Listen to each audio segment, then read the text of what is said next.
Ketika video ini disiapkan, saya sedang membaca atau mempersiapkan sebuah buku untuk dibaca, yaitu Dekonstruksi Kebenaran, ya, kritik 7 teori agama. Nah, di sini kita mencoba untuk memahami kebenaran dalam kerangka pikir etika keberagamaan yang tentu ada kaitannya dengan persoalan memahami dinamika bagaimana suatu kebenaran itu disuarakan dalam perspektif keberagaman dalam membincang persoalan kebenaran dalam versi yang tentu kita pahami, versi hukum di Indonesia, ya. Ini mengapa penting untuk kita baca, karena sekali lagi siapapun yang berperkara dalam ruang-ruang persidangan itu selalu akan ada hembusan nafas, ya, konstruksi kebenaran agama yang mungkin dipakai secara bertanggung jawab ataupun tidak bertanggung jawab. Paling tidak dengan membaca buku itu, kita sedikit melihat sudut pandang yang lain dalam memahami suatu masalah, khususnya berbicara masalah tentang ya kebenaran-kebenaran yang selalu diserukan di dalam suatu ruang publik yang pada akhirnya membuat kita bingung sebenarnya definisi kebenaran itu milik siapa, ya. Dan dalam kasus ya ijazah Pak Jokowi dengan berujung pada P21 dan penangkapan serta penahanan dalam untuk kebutuhan persidangan, ya muncul berbagai macam reaksi. Salah satunya datang dari pengacara, yaitu Bang Kosinudin, yang menyatakan ya menabuh genderang perang dalam tanda kutip ya kepada Pak Jokowi dan kubu pendukung Pak Jokowi. Nah, selintas kita mendengar bahwa Bang Kosinudin ini sedang meneriakan tentang kebenaran yang didekonstruksikan oleh satu kekuatan rezim pemerintah menurut ya hemat beliau.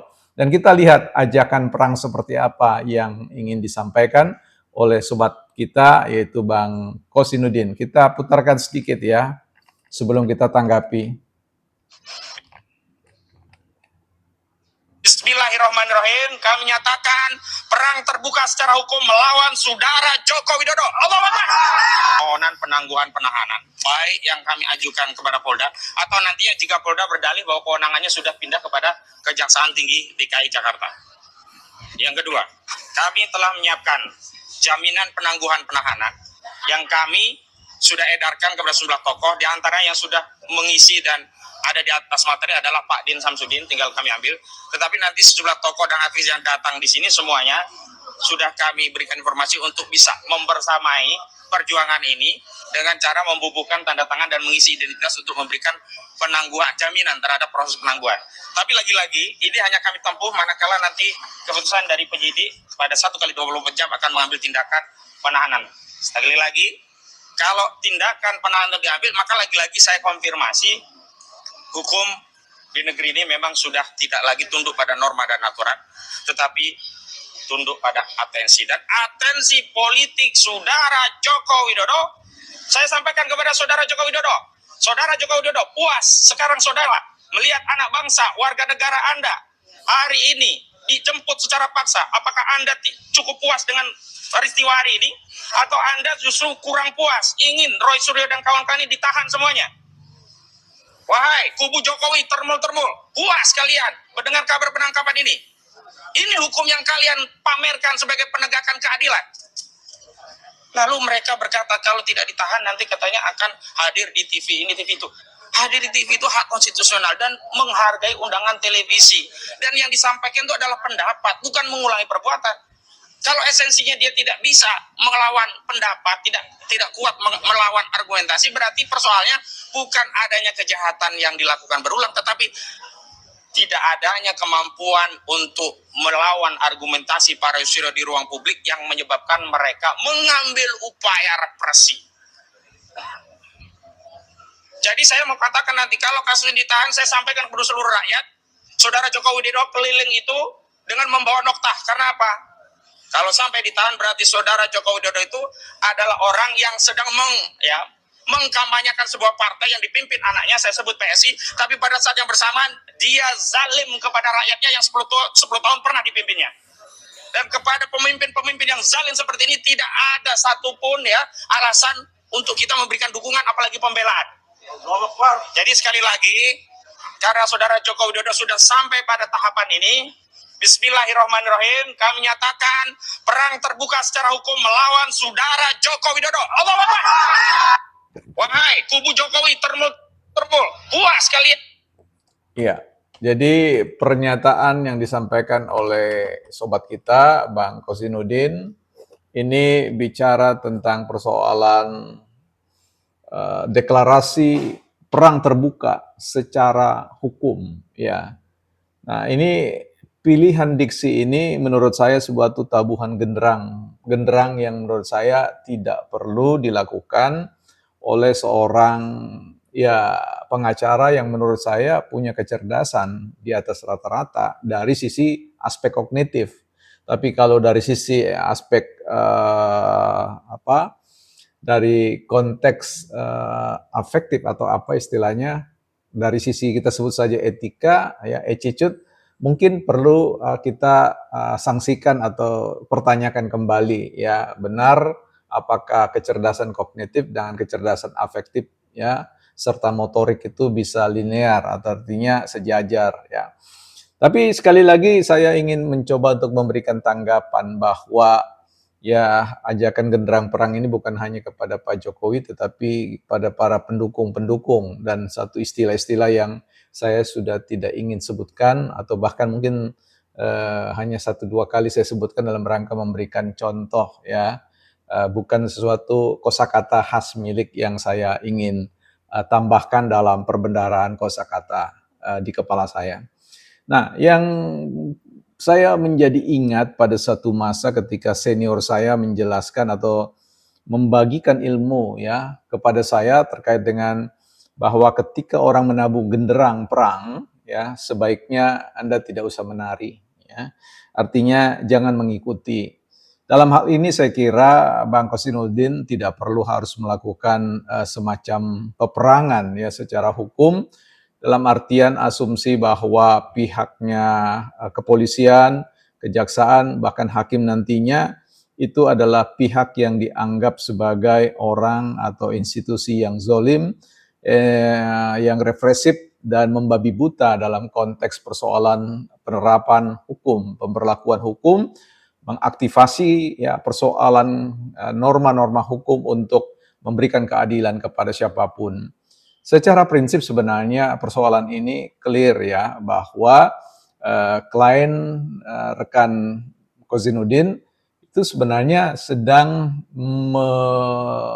mengejar tentang status pendidikan Pak Jokowi, ijazah Pak Jokowi atas nama sebuah riset tetapi dengan pendekatan yang memang cenderung sangat vulgar, kasar dan melampaui etika-etika normatif sehingga warga negara yang dilindungi oleh hukum yang bernama Pak Jokowi itu kemudian menuntut ya keadilan bagi dirinya dan keluarganya. Kan hanya soal itu.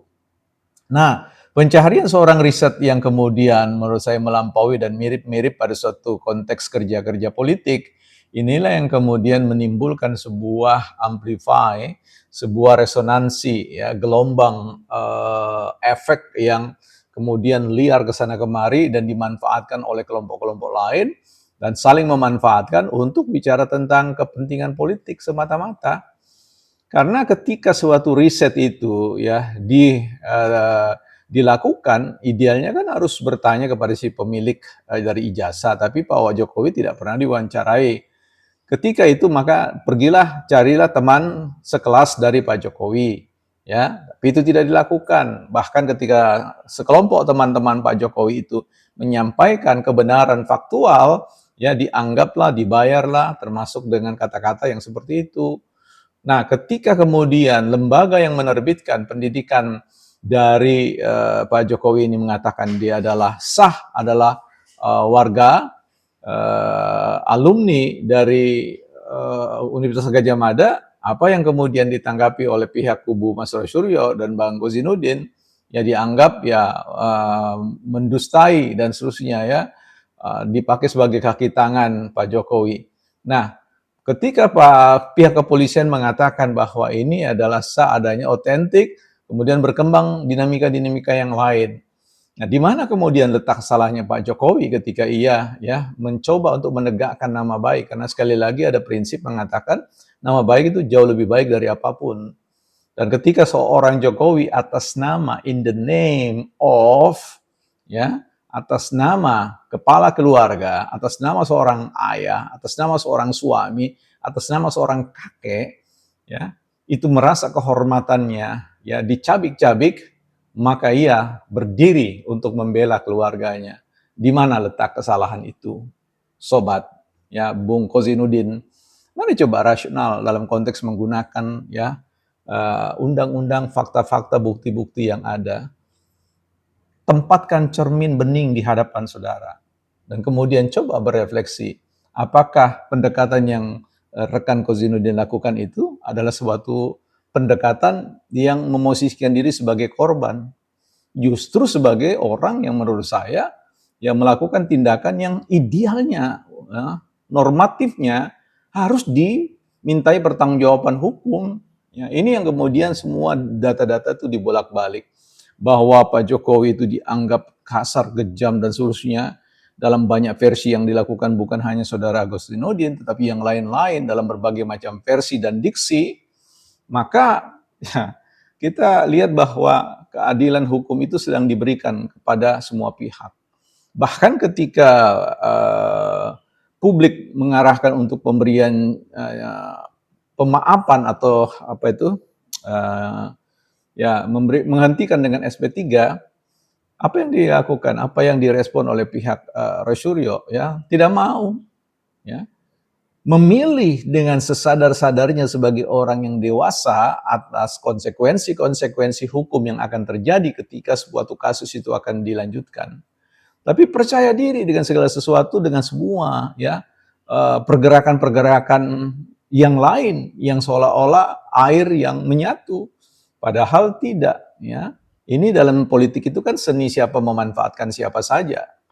Di awal-awal kita satu jalan, tapi pada akhirnya kita kocar-kacir. Nah, hari ini saya yakin semua mereka-mereka yang selama ini memberikan dukungan satu demi satu akan mundur, ya.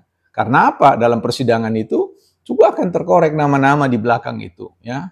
Polisi pasti akan memiliki data-data. Mengapa kemudian isu ini lama untuk diproses? Karena memang tidak sesederhana yang kita bayangkan. Karena itu kalau hari ini Bang Kozinudin untuk mengajak untuk menabuh genderang perang, saya kira tidak perlu, ya. Tidak perlu kita berperang sesama anak bangsa, ya. Cukup saja hadir dalam satu persidangan bela klien Anda. Kami berharap bahwa ya Mas Rosuryo dan Bu Tifa bisa bebas kalau memang ya dinyatakan didapati tidak bersalah, ya. Tapi kalau tidak, ada satu konsekuensi hukum keadilan bagi semua pihak, ya, yaitu konsekuensi hukum yang kita boleh syukuri bahwa Pak Jokowi tidak punya naluri untuk balas dendam. Pak Jokowi tidak pernah mau mengatakan hukum seberat-beratnya, tapi justru hukum seringan-ringannya.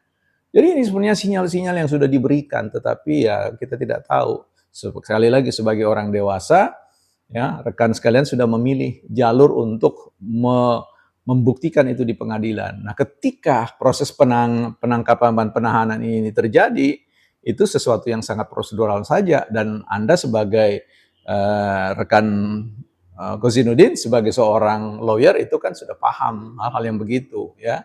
Saya tidak tahu apakah itu disampaikan kepada Mas Rosuryo Butipa atau tidak, ya. Bukti bahwa Bang Egy Sujana, Bang Damai Hari Lubis, Mas Rismon, Bang Rismon itu mundur dalam kasus itu, ya. Itu sebenarnya harusnya sinyal yang sangat kuat bahwa persoalan ini tidak bisa dipaksakan. Jangan diubah menjadi atensi politik, ya. Kepentingan pragmatis politik. Pada akhirnya apa? Ya, ada yang harus menanggung itu. Kalau hari ini Bang Kozinudin teriak marah kepada Pak Jokowi, teriak marah kepada para pendukung Pak Jokowi, saya kira itu ya sah-sah saja sebagai orang yang merasa disakiti, ya, merasa dengan fakta disakiti itu beda. Kadang-kadang kita sendirilah yang menyakiti diri kita. Sekolah publik bukan partai politik.